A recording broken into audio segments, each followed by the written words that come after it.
आज हम लोग को क्लास 10 के बायोलॉजी में जनन पाठ के बारे में आज हम लोग को जानकारी प्राप्त करनी है। जनन पाठ के बारे में जानकारी प्राप्त करनी है तो सबसे पहले हम लोग को देखना है जनन किससे कहते हैं। आप लोग थोड़ा सा ध्यान रखिएगा, जनन किससे कहते हैं। जीव जिस प्रक्रम द्वारा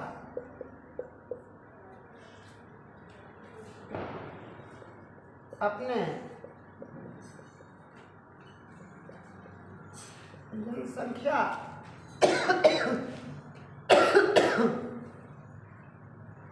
में वृद्धि करते हैं उसे जनन कहते हैं। अब आप लोग समझिएगा, जैसे में आप लोग समझिएगा, जैसे में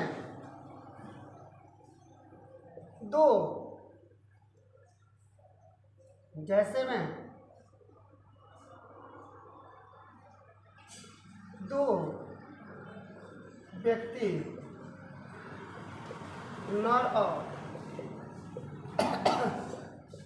मादा, दो व्यक्ति नर और मादा से तीसरा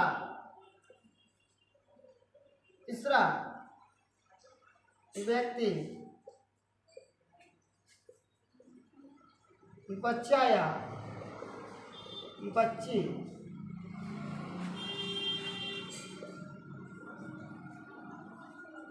हो सकता है।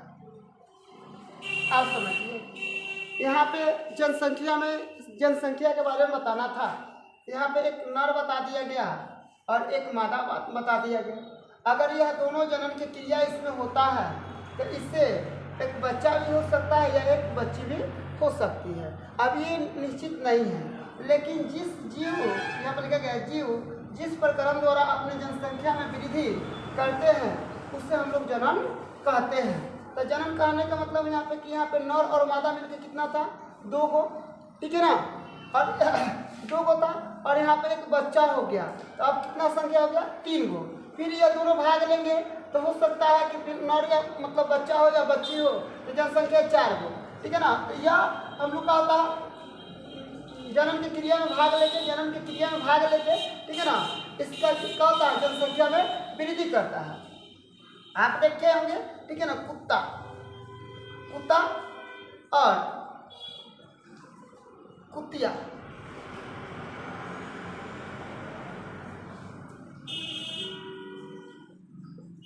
आप लोग जैसे हम लोग बोलचाल के भाषा में कहते हैं भाई कुत्ता है कुतिया, ठीक है ना, ऐसे बोलचाल के भाषा में हम लोग बोलते हैं, ठीक है ना। कुत्ता कुतिया जब हम लोग क्या करता है, जनन में भाग लेता है, सॉरी उनके बीच में जब जनन की क्रिया होती है तो उनका देखिएगा बच्चा एक बार में 5 गो, 7 गो, 2 गो ऐसे हो जाता है। तो उनकी जनसंख्या में पहले ये कितना था, 2 था, और इनकी जनसंख्या बढ़ के कितना हो गया, 12 गो, 15 गो, 17 गो हो गया। तो ये हम लोग का बायोलॉजी का जो चैप्टर होता है जनन, ये जनन का क्रिया में फिर से आप लोग देख लीजिएगा कि जीव जिस प्रक्रम द्वारा अपने जनसंख्या में वृद्धि करते हैं उससे हम लोग जनन कहते हैं। यहाँ पर ले लिया गया 2 व्यक्ति जिसमें एक नर होता है और एक आता है मादा होता है। एक और भी बहुत सारे ऐसे जनन का क्रिया होता है जो अकेला भाग लेकर अपना क्रिया का कर लेता है। तो अब यहाँ पे पूछिएगा सर कि जनन कितना प्रकार के होता है, तो जनन 2 प्रकार के होता है। जनन कितना प्रकार के होता है, 2 प्रकार के होता है। मैं आप लोग को 2 प्रकार कौन कौन सा होता है बता दे रहा हूँ, पहले इसको नोट कर लीजिए।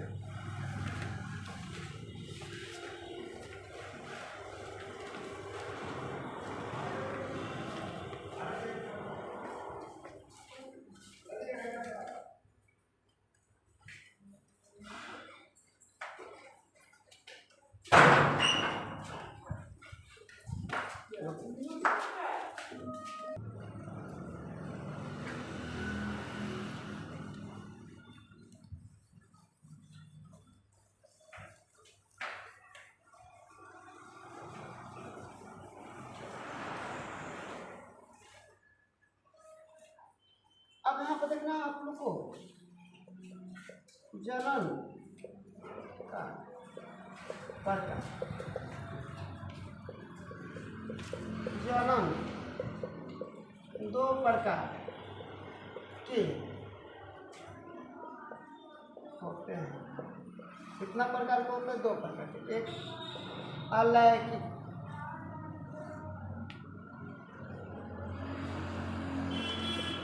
जनन, दूसरा होता है लैंगिक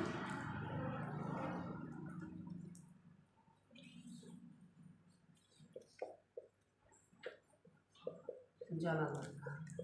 आप थोड़ा सा समझिए, इसमें थोड़ा सा ध्यान रखिएगा। इसमें एक कोशिकीय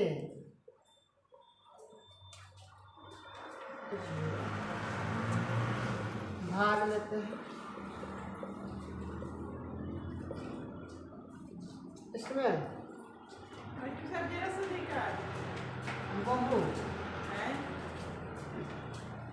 बहु कोशिकीय जीव भाग लेते हैं। अब आप लोग थोड़ा सा क्लियर कीजिएगा, अब थोड़ा सा क्लियर कीजिएगा। अलैंगिक जनन जो होता है इसमें अधिकांश एक कोशिकीय जीव वाला भाग लिया जाता है, भाग लेता है, ठीक है ना। इसमें जो होता है लैंगिक जनन में, इसमें बहुकोशिकीय जीव भाग लेता है। मैंने आप लोग को मोटा मोटी तौर पर बताया कि इसमें ये लोग भाग लेते हैं, लेकिन इसका परिभाषा ये नहीं है, ठीक है ना। अब आप लोग को देखना है, इसको पहले नोट कर लीजिए, तब वो बता दे रहे हैं लैंगिक जनन क्या है, अलैंगिक जनन क्या है।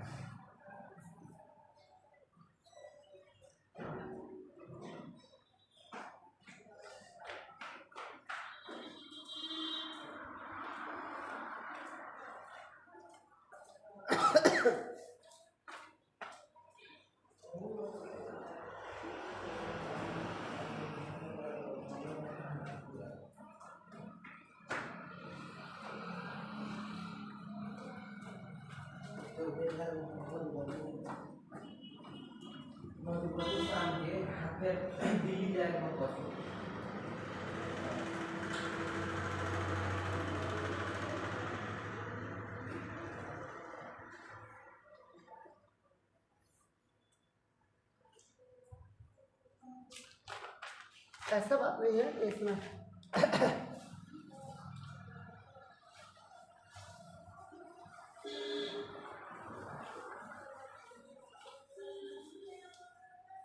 अब यहाँ पर देखना है अलैंगिक जनन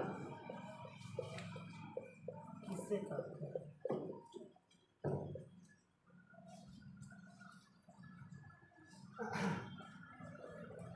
जनन की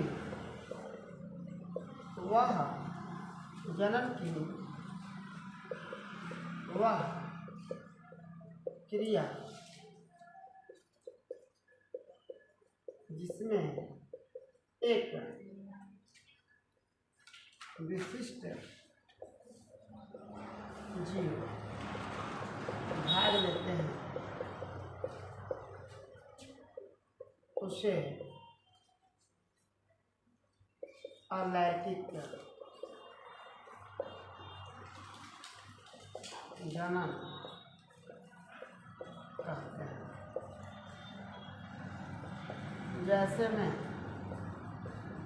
अमीबा, जीवाणु,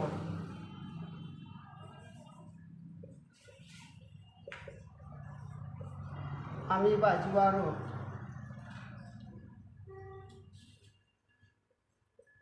शैवाल इत्यादि। आप अलैंगिक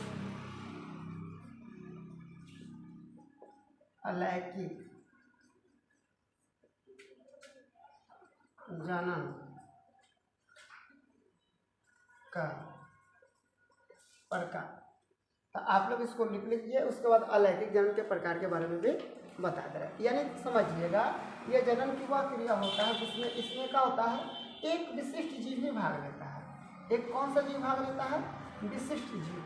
इसमें कौन सा जीव भाग लेता है, एक विशिष्ट जीव भाग लेता है। इसमें कौन सा जीव भाग लेता है, एक विशिष्ट जीव क्या करता है, भाग लेता है। एक विशिष्ट जीव क्या करता है, भाग लेता है। एक विशिष्ट जीव क्या करता है, भाग लेता है। ठीक है ना, इसमें एक ही जीव क्या करता है, भाग लेता है। ठीक है, इसको नोट कर लीजिए।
यहाँ पे आप लोग को बताया गया था, आगे देखिएगा, अलैंगिक जनन के प्रकार।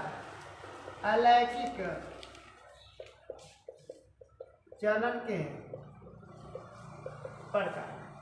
एक नंबर में होता है विखंडन। क्या होता है, विखंडन। ये विखंडन जो विधि होता है, विखंडन विधि जो होता है, ठीक है ना, ये क्या है, कैसे होता है यह विखंडन कहता है। ये जनन का जो रूप है, कई विधियां हैं, तो इस विधि को देखो किससे कहते हैं, यहाँ पे आप लोग डाल लीजिए। विखंडन विधि क्या है, विखंडन विधि क्या है, जब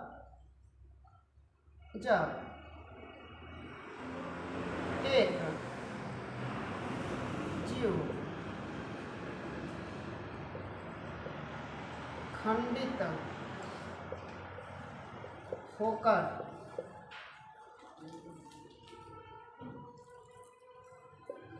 बहुत सारे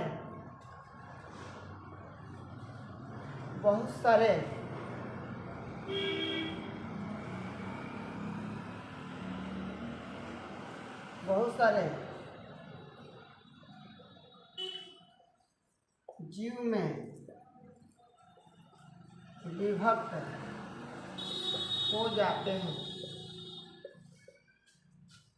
उसे बहु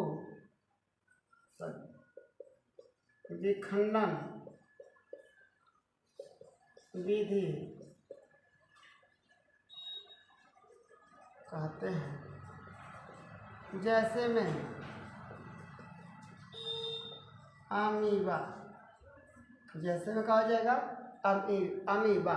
तो ये जो विखंडन है, ठीक है ना, विखंडन यानी कहने का मतलब क्या होता है, विखंडन का मतलब वो क्या होता है, पूरा खंडित हो जाता है। पूरा क्या हो जाता है, खंडित हो जाता है। तो विखंडन हुआ पूरा पूर्ण रूप से क्या हो जाता है, वह खंडित हो जाता है।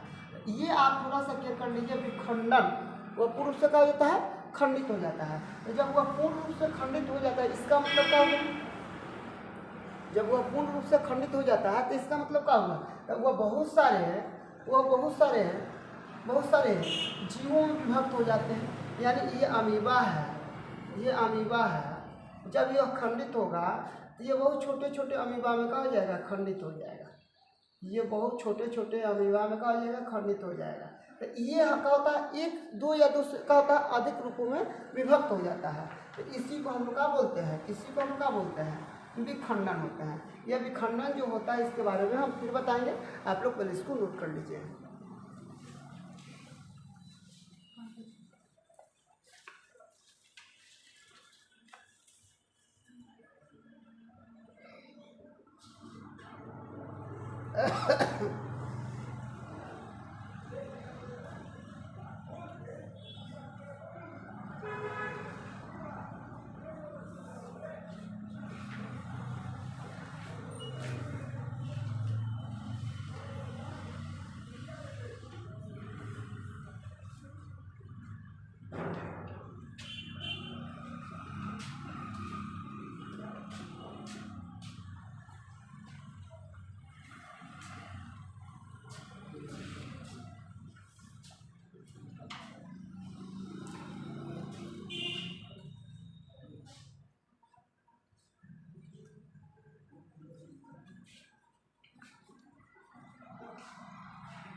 ये जो होता है हम लोग का लिखा गया है विखंडन।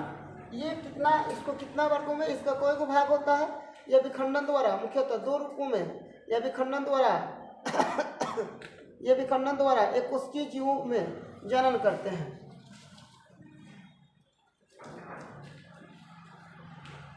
विखंडन विधि द्वारा एक कोशिकीय जीवों में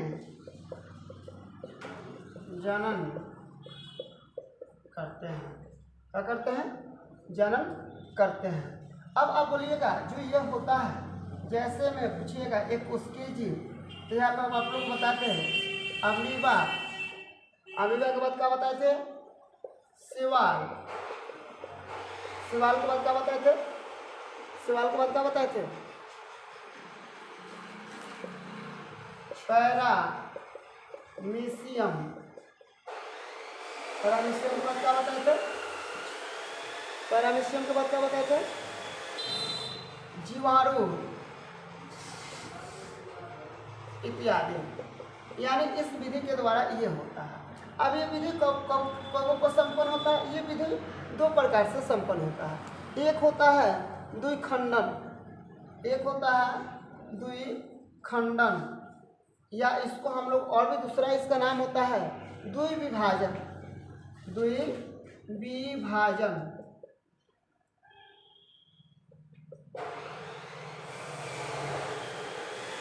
और यहाँ पर दूसरा क्या होता है? दूसरा होता है यहाँ पर हम लोग को बहुखंडन, और या इसका नाम होता है बहुविभाजन। अब आपको थोड़ा सा क्लियर करना है, द्विखंडन हो जाएगा और बहुविभाजन हो जाएगा, ठीक है ना? द्विखंडन हो जाएगा और क्या हो जाएगा? बहुविभाजन हो जाएगा। तो द्विखंडन या बहुविभाजन, बहुखंडन या क्या होता है? बहुविभाजन हो जाएगा। थोड़ा सा आप क्लियर कर लीजिएगा। तो द्विखंडन के मतलब समझिए क्या होता है, यहाँ पे क्या होता है? बहुखंडन का मतलब समझिएगा क्या होता है। द्विखंडन का मतलब होता है कोई एक पदार्थ है और इसका दो टुकड़ा हो गया, ठीक है ना? तो ये अमीबा जो होता है ये अमीबा एक टुकड़ा में भी बढ़ सकता है और अमीबा 4 टुकड़ा में भी बढ़ सकता है। यानी कहने का मतलब यह एक और एक कितना हो गया, 2 गो। जब कोई जीव, ठीक है ना, का जनन क्रिया करते समय वह कितना भागों में बढ़ जाता है, 2 भागों में बढ़ जाता है, तो उसको हम लोग क्या बोलेंगे, द्विखंडन या द्विविभाजन। लेकिन जब वह 2 से अधिक में बढ़ जाता है, 3, 4, 5, 6, तो उसको हम लोग क्या बोलेंगे, उसको हम लोग बोलेंगे बहुखंडन या बहुविभाजन। अब यहाँ पे आप लोग को कोई बोलेगा तो आप लोग कह सकते हैं कि अमीबा एक ऐसा क्या है, जीव होता है जो क्या कर सकता है ये दोनों में हो जाता है।